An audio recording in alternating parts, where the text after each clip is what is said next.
Assalamualaikum warahmatullahi wabarakatuh. Salam Om Swastiastu, Namo Buddhaya, salam kebajikan. Salam sejahtera untuk kita semua. Pertama-tama, marilah kita panjatkan kepada kehadirat Tuhan Yang Maha Esa, karena atas berkat rahmat-Nya kita dapat menyaksikan dan kita dapat mempelajari mengenai pembelajaran pada video ini. Dan tak lupa juga kita haturkan kepada salawat serta salam pada junjungan besar kita Nabi Muhammad SAW. Yang terhormat kepada Ibu Dr. Andes Siti Fatimah MSI dan Ibu Yuliana FH SPD MPD.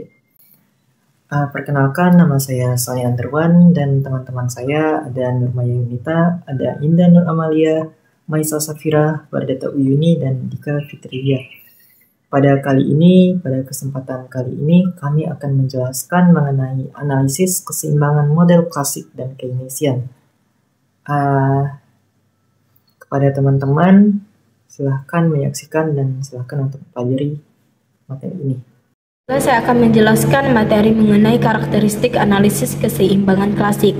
Karakteristik analisis klasik dapat dilihat dari beberapa aspek, asumsi-asumsi, fondasi makronya fokus perhatian pada sisi penawaran dan dimensi waktu. Yang pertama yaitu asumsi-asumsi. Dua asumsi paling penting yaitu perekonomian tersusun dari pasar-pasar yang berstruktur persaingan sempurna atau perfect competition dan uang bersifat netral atau money neutrality. Konsekuensi dari asumsi ini adalah harga bersifat fleksibel atau price flexibility, dalam arti mampu melakukan penyesuaian atau seketika itu juga. Dengan demikian, pasar akan senantiasa berada dalam keseimbangan. Yang kedua yaitu pentingnya fondasi analisis keseimbangan makro. Analisis keseimbangan makro klasik merupakan pengembangan lebih lanjut dari analisis keseimbangan mikro. Dengan mempelajari analisis makro klasik, kita harus banyak melihat kembali apa yang telah dipelajari dalam ekonomi mikro, terutama perilaku konsumen, perilaku produsen, dan pasar persaingan sempurna atau perfect competition market. Yang ketiga, pentingnya analisis sisi penawaran. Pentingnya analisis penawaran dari teori klasik dapat dipahami bila melihat situasi dan kondisi masyarakat pada saat teori ekonomi modern mulai berkembang atau abad ke-18 dan sesudahnya di barat. Di era modern seperti sekarang ini, analisis sisi penawaran masih cukup relevan, baik di negara-negara maju seperti Eropa Barat, Amerika Utara, dan Jepang, maupun di SNB termasuk Indonesia. Sebab tanpa insentif dan simulasi di sisi penawaran, perekonomian sulit berkembang. Yang terakhir yaitu analisis jangka pendek dan jangka panjang. Analisis jangka pendek umumnya berdimensi waktu lebih kurang 5 tahun. Dalam jangka panjang semua input bersifat variabel. Sementara itu juga dilihat dari sisi penawaran, dalam jangka panjang perekonomian dianggap berada dalam kondisi dimanfaatkan atau dikaryakan secara penuh atau yang dikenal dengan full employment. Yang dimaksud dengan full employment ini adalah kondisi di mana faktor-faktor produksi yang ada, terutama barang, modal, dan tenaga kerja, tingkat pemanfaatannya yaitu 96%. Materi selanjutnya yang akan saya jelaskan adalah materi mengenai fungsi produksi agregat. Jadi menurut Mandala Manurung pada tahun 2014 dalam model klasik produksi, fungsi produksi agregat merupakan fungsi dari jumlah barang modal yang tersedia atau yang biasa disimbolkan dengan huruf K, dan dari jumlah tenaga kerja dan jumlah tenaga kerja yang disimbolkan dengan huruf L, labor. Fungsi produksi agregat dapat dirumuskan dengan rumus seperti ini. Y sama dengan F, K, dan L. Y merupakan output dari produksi agregat atau PDB, K seperti yang saya bilang tadi stok barang modal, dan L, labor, tenaga kerja. Sedangkan dalam jangka pendek, maka rumus fungsi produksi agregat akan berubah menjadi seperti ini. Y sama dengan F K bar dan L. K bar merupakan stok barang modal dengan jumlah konstan. Dan oleh karena itu, tingkat produksi agregat semata-mata ditemukan oleh jumlah tenaga kerja yang digunakan dengan rumusan seperti berikut. Y sama dengan F L. yang artinya pada awal penambahan tenaga kerja akan meningkatkan produksi agregat. Tetapi karena berlakunya hukum pertambahan hasil yang makin menurun hingga jumlah tertentu, pertambahan tenaga kerja akan menurunkan output agregat. Dalam analisis mikro, hal tersebut divisualisasikan dalam grafik kurva produksi total dan kurva produksi marginal. Dan menurut Sofyana Nikmatullah pada tahun 2023, investasi dalam teknologi sebagai faktor endogen dalam hal perolehan pengetahuan baru oleh perusahaan yang memaksimalkan keuntungan secara rasional. Dari penjelasan tersebut, maka produksi agregat dapat dirumuskan seperti berikut ini. Y sama dengan F A K L, di mana ada pertambahan komponen A di dalam teorinya Sofyana Nikmatullah. Y merupakan output real agregat, K merupakan stok modal, L labor stok tenaga kerja, dan A merupakan teknologi. Jadi dalam teorinya Sofyana Nikmatullah terdapat penambahan komponen yang berupa teknologi. Teknologi dipandang sebagai faktor endogen karena memiliki keterkaitan dengan energi. Sebagian besar teknologi pada saat ini bergantung pada ketersediaan energi yang berguna untuk menggerakkannya. Teknologi yang dimaksud yaitu seperti tanaman, mesin, dan sejenisnya. Sifat energi berorientasi pada teknologi. Maka dapat diketahui bahwa produksi energi juga bersifat modal. Sedangkan menurut Klaus Breitner dan David E. Bohm, maka fungsi produksi agregat menggambarkan bagaimana input produksi dalam suatu perekonomian digabungkan untuk menghasilkan output agregat atau Y. Input produksi biasanya berupa stok modal yang disimbolkan dengan K yang terdiri dari ruang produksi, mesin, peralatan, jalur perakitan, gedung perkantoran, dan sebagainya. Dan juga pada tenaga kerja, labor, dan tingkat produktivitas A. Dalam teorinya Klaus Breitner dan David E. Bohm, A merupakan produktivitas dan mesin teknologi termasuk ke dalam modal. Istilah produktivitas A terdiri dari dua bagian, yaitu keadaan teknologi suatu perekonomian yang menentukan lokasi dan batas kemungkinan produksi. Dan yang kedua adalah efisiensi perekonomian yang dinilai melalui struktur pasarnya, organisasinya, lembaga-lembaganya, dan lain-lain yang menentukan apakah suatu perekonomian berproduksi pada batas kemungkinan produksi atau di bawah batas kemungkinan produksi. Secara umum, fungsi produksi maka akan dirumuskan sebagai berikut. Y sama dengan F, K, L, A, di mana F adalah bentuk fungsional yang mengubah input menjadi output. Output biasanya diartikan sebagai suatu barang yang ingin dibeli atau dikonsumsi oleh rumah tangga, konsumsi agregat. Jadi, kesimpulannya, pada tiga teori yang saya sebutkan tadi, terdapat perbedaan dalam merumuskan fungsi agregat, di mana pada teori yang dikemukakan oleh Mandala Manurung belum menambahkan konsep teknologi atau komponen teknologi atau suatu produktivitas yang dikemukakan oleh Klaus Breitner dan David E. Bohm. Sehingga dapat disimpulkan bahwa fungsi agregat merupakan sebuah fungsi yang digunakan untuk menggambarkan berapa banyak output yang diperoleh dan input yang kita miliki. Fungsi produksi agregat dirumuskan dalam bentuk Y sama dengan F, K, L, A. Baik, terima kasih atas kesempatan yang telah diberikan. Di sini saya akan melanjutkan materi terkait dengan kesempatan kerja dalam keseimbangan. Sebelum saya melanjutkan pemaparan materi, ada baiknya kita pahami dulu apa yang dimaksud dengan kesempatan kerja. Jadi, kesempatan kerja itu sebenarnya adalah gambaran tentang berapa banyak pekerjaan yang tersedia untuk orang-orang yang mencari pekerjaan.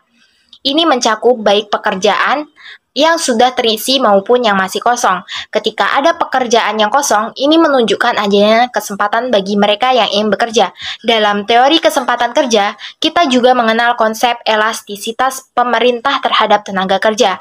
Ini sebenarnya adalah seberapa besar perubahan permintaan akan tenaga kerja sebagai respon terhadap perubahan permintaan akan tenaga kerja yang disebabkan oleh perubahan upah.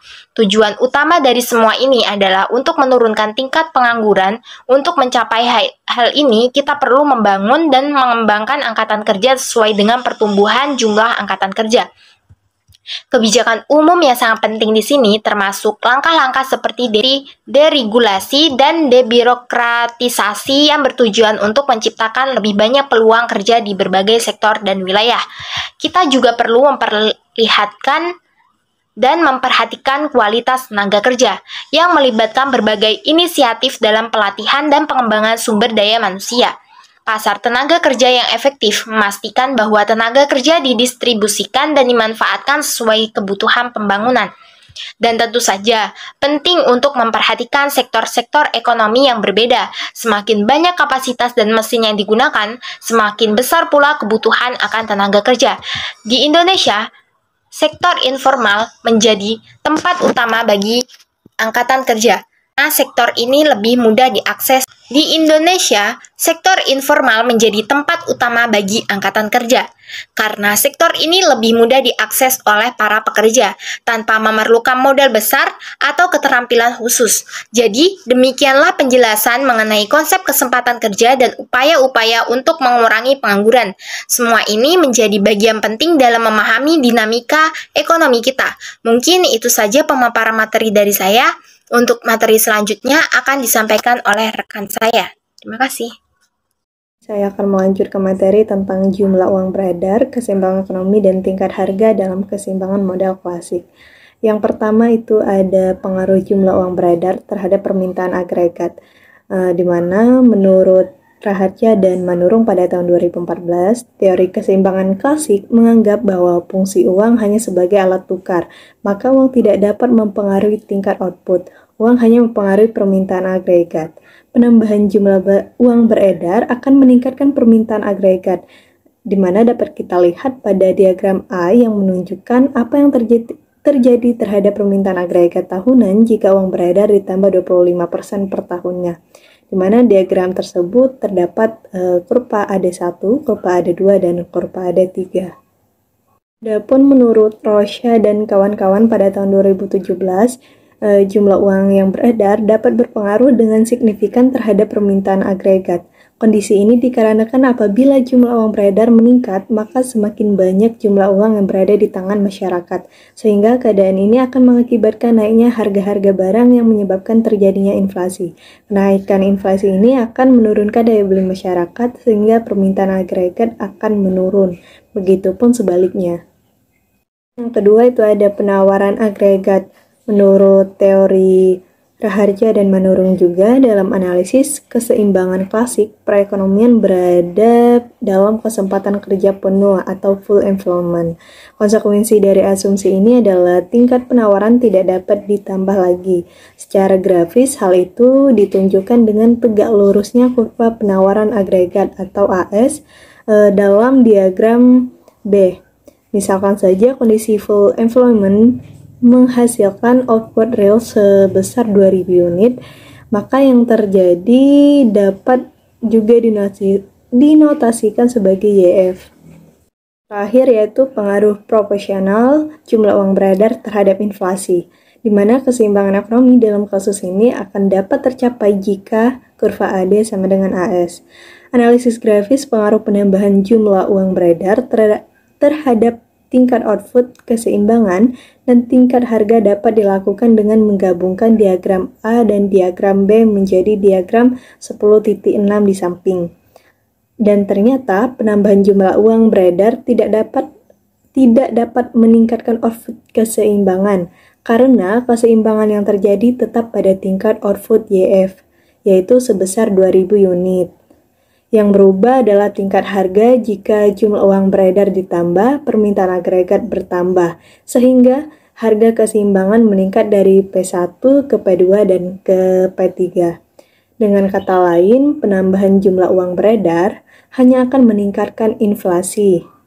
Yang dapat kita lihat pada diagram 10.6 ini, penambahan jumlah uang beredar sebesar 25% per tahunnya juga akan menyebabkan inflasi 25% per tahunnya. Pengaruh peningkatan jumlah uang beredar terhadap inflasi ini adalah proporsional. Hal ini menunjukkan asumsi netralitas uang. Pembuktian sederhananya ditunjukkan dengan menggunakan persamaan kuantitas uang, yaitu Persamaan kuantitas uang menyatakan bahwa MP sama dengan PT. Pun pendapat Agus Minata dan kawan-kawan pada tahun 2017, di mana jumlah uang beredar berpengaruh positif dan signifikan terhadap inflasi di Indonesia. Inflasi ditentukan oleh pertambahan jumlah uang beredar dan oleh psikologi masyarakat mengenai kenaikan harga di masa yang akan datang. Apabila masyarakat sudah beranggapan demikian, maka tidak ada lagi kecenderungan untuk menyimpan uang tunai lagi, dan mereka lebih suka menyimpan harta kekayaan dalam bentuk barang. Hal ini juga sesuai dengan faktor penyebab terjadinya inflasi demand full inflation, yaitu inflasi yang ditimbulkan karena permintaan masyarakat akan berbagai barang terlalu kuat sehingga. Selanjutnya, saya akan menjelaskan materi mengenai pentingnya sisi permintaan agregat. Menurut Rahaja 2014, teori keseimbangan klasik itu lebih menekankan pada pentingnya sisi penawaran agregat. Sedangkan pada model atau teori keseimbangan Keynesian ini lebih mementingkan pada sisi permintaan agregatnya. Nah, pada modernisasi perekonomian di bagian barat membuat dunia ini semakin menjauh dari asumsi-asumsi klasik. Karena hal tersebut, saat itu dibutuhkan teori-teori yang lebih relevan dan reliable daripada teori klasik. Menurut Keynes sendiri, penyebab runtuhnya perekonomian liberal pada tahun 1929 sampai 1933 ialah karena tidak adanya kestabilan dalam sektor swasta. Nah, untuk menstabilkan hal tersebut, Keynes itu menekankan pada pentingnya permintaan agregat sebagai faktor utama penggerak perekonomian, terutama pada perekonomian yang sedang menurun. Ia berpendapat bahwa kebijakan pemerintah itu dapat digunakan untuk meningkatkan permintaan pada level makro untuk mengurangi pengangguran dan deflasi. Jika pemerintah meningkatkan pengeluarannya, maka uang yang beredar di masyarakat itu akan bertambah sehingga masyarakat akan tergerak untuk berbelanja dan permintaannya meningkat sehingga permintaan agregatnya itu bertambah. Selain itu, tabungan juga akan meningkat sehingga dapat digunakan sebagai investasi. Dan kondisi perekonomian itu akan kembali ke titik yang normal. Nah, permintaan agregat itu memiliki beberapa komponen, yaitu ada pendapatan, ada konsumsi, investasi, pengeluaran pemerintah, ekspor, dan juga impor. Baiklah, kesimpulan dari teori ini ialah bahwa teori Keynesian itu lebih mementingkan pada sisi permintaan agregatnya. Karena perekonomian itu tidak akan berjalan dengan lancar apabila tidak disertai dengan adanya campur tangan pemerintah dalam meningkatkan permintaan agregatnya. Berikutnya saya akan menjelaskan materi mengenai model keseimbangan perekonomian tertutup 2 sektor dan 3 sektor. Pertama, kita akan fokus terlebih dahulu dalam model keseimbangan perekonomian tertutup 2 sektor, di mana dalam perekonomian 2 sektor hanya menyangkut sektor rumah tangga dan perusahaan, rumah tangga dengan konsumsinya dan perusahaan dengan investasinya. Menurut Mandala Manurung pada tahun 2014, pada keseimbangan perekonomian 2 sektor ini terdiri dari sektor rumah tangga dan perusahaan. Oleh karena itu, pengeluaran dalam perekonomian hanya terdiri dari konsumsi dan investasi, sehingga pengeluaran agregat dapat dirumuskan dengan rumus A/E sama dengan C plus I. Keseimbangan ekonomi akan tercapai apabila pengeluaran agregat sama dengan pendapatan nasional, karena tingkat konsumsi pada tingkat keseimbangan ditentukan oleh besarnya output keseimbangan atau Y. Maka dapat ditulis fungsi konsumsi sebagai berikut. Y sama dengan AE sama dengan C0 plus I0 plus BY. Sedangkan menurut M. Jazuli Mashkur menyatakan perekonomian 2 sektor adalah perekonomian yang terdiri dari sektor perusahaan dan sektor rumah tangga. Dalam perekonomian tidak terdapat pajak dan pengeluaran pemerintah. Perekonomian itu juga tidak melakukan perdagangan luar negeri, dan dengan demikian perekonomian ini tidak melakukan kegiatan ekspor dan impor. Dalam perekonomian dua sektor, sumber pendapatan yang diperoleh merupakan dari rumah tangga adalah dari perusahaan. Pendapatan ini meliputi gaji, upah sewa, bunga, dan keuntungan adalah sama nilainya dengan pendapatan nasional. Dan oleh karena itu, pemerintah tidak memungut pajak, maka pendapatan nasional Y adalah sama dengan pendapatan disposable atau YD atau Y dikurang YD. Menurut Zainal Abidin, perekonomian dua sektor adalah perekonomian yang terdiri dari dua sektor rumah tangga dan sektor perusahaan. Dalam perekonomian dua sektor tidak terdapat sektor pemerintah. Karena itu, dalam perekonomian tidak ada pajak dan pengeluaran pemerintah. Selanjutnya, perekonomian dua sektor ini tidak juga melakukan perdagangan luar negeri, yang artinya tidak ada kegiatan ekspor dan impor. Pada perekonomian dua sektor, sumber pendapatan yang diperoleh rumah tangga adalah dari perusahaan. Pendapatan ini meliputi gaji, upah sewa, bunga, dan keuntungan. Dapat disimpulkan bahwa terdapat kesamaan dari ketiga teori yang saya jelaskan tadi, di mana dalam keseimbangan perekonomian dua sektor hanya meliputi sektor rumah tangga dan perusahaan, yang dimana rumah tangga meliputi dari konsumsinya dan perusahaan dari investasinya, sehingga dapat dirumuskan bahwa AE sama dengan C plus I, dan untuk mencapai keseimbangan pendapatan nasional, maka Y sama dengan AE. Selanjutnya yaitu model keseimbangan perekonomian tertutup tiga sektor, yang tadi adalah dua sektor di mana meliputi rumah tangga dan perusahaan saja, dan pada tiga sektor ini sudah menambahkan komponen sektor dari pemerintah, sehingga ada kegiatan pajak. Menurut Mandala pada tahun 2017, model keseimbangan perekonomian tertutup tiga sektor memasukkan sektor pemerintah yang diwakili pengeluaran pemerintah, government, sehingga dapat dirumuskan persamaan pengeluaran agregat seperti berikut ini. AE sama dengan C plus I plus G, di mana C konsumsi, I investment, dan G government. Output keseimbangan juga dapat dihitung dengan menyamakan Y dan AE, sehingga jika nilai AE sudah dapat diketahui, maka sisanya adalah dengan mengakumulasikan nilai fungsi Y dan AE. Menurut Zainal Abidin, perekonomian tiga sektor adalah perekonomian yang meliputi kegiatan sektor, yaitu sektor rumah tangga, sektor perusahaan, dan sektor pengeluaran pemerintah. Kedua bentuk aliran pengeluaran pendapatan ini akan mengubah pola aliran lingkaran pendapatan dalam perekonomian. Dalam perekonomian tiga sektor belum terdapat sektor luar negeri atau ekspor dan impor, karena itu perekonomian disebut dengan perekonomian tertutup. Sehingga persamaan keseimbangan ekonomi tiga sektor adalah AE sama dengan C plus I plus G. Dengan perubahan ini, maka syarat untuk mencapai keseimbangan dalam ekonomi tiga sektor adalah Y plus C plus I dan plus G. Sehingga dapat disimpulkan bahwa sistem perekonomian tertutup tiga sektor merupakan sistem perekonomian di mana terdapat tiga aliran perekonomian di dalamnya, yaitu rumah tangga, perusahaan, dan pemerintah. Sehingga untuk mencapai pengeluaran agregat digunakan persamaan sebagai berikut. AE plus C plus I plus G, sedangkan untuk mengukur suatu perekonomian adalah dengan mengakumulasikan nilai AE dengan Y. Baiklah, di sini saya akan melanjutkan materi tentang uang, tingkat bunga, dan keseimbangan ekonomi dalam model Keynesian. Menurut Keynes, tingkat bunga merupakan indikator kelangkaan uang.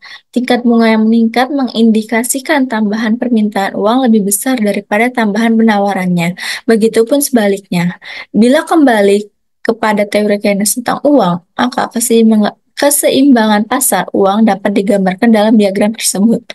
Kurva penawaran uang adalah tegak lurus karena jumlahnya ditentukan oleh keputusan otoritas moneter atau bank sentral. Sedangkan kurva permintaan mempunyai kemiringan slope negatif yang menunjukkan jika tingkat bunga makin rendah, permintaan akan uang akan bertambah. Diagram tersebut menunjukkan keseimbangan awal terjadi di titik E0 pada saat MS0 berpotongan dengan MD0. Yang perlu diperhatikan yaitu MD0 merupakan permintaan uang pada saat tingkat pendapatan Y0.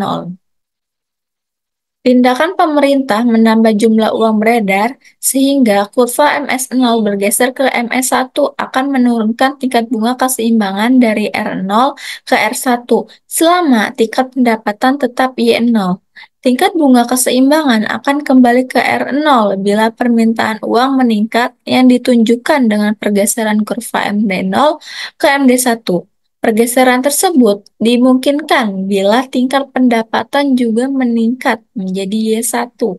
Sebab MD1 adalah permintaan uang pada saat pendapatan sebesar Y1.